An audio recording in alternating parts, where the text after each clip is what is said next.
In this morning guys, magla-lash lift tayo. So, ang kailangan lang natin is isang set ng lash lift materials. Ito po 'yan. Mabibili to siya po sa Shopee. Yan. Tapos, unang gagawin natin ito. Lagyan to natin ng glue bago natin ididikit dito sa taas ng mata natin. So, gawin natin ang sabay. So, ito yung gagawin natin una, glue.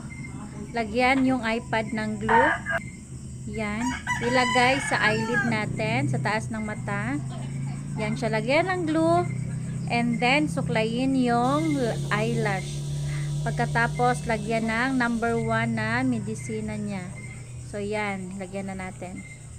After that, ang gagawin natin, lagyan natin siya ng balot, cellophane niya.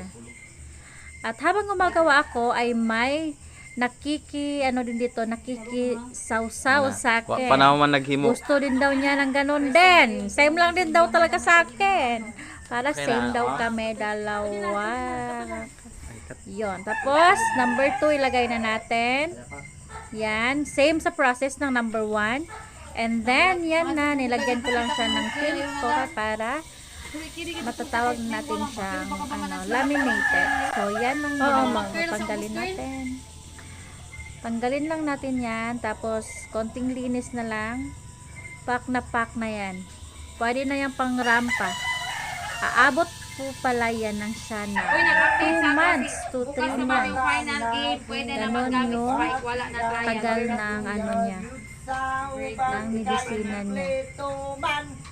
So, sa mga gustong magpagawa dyan, ganyan lang yung pwede nyong gawin. Pag halimbawa malayo kayo sa akin, gawin nyo na lang sa bahay. Goodbye!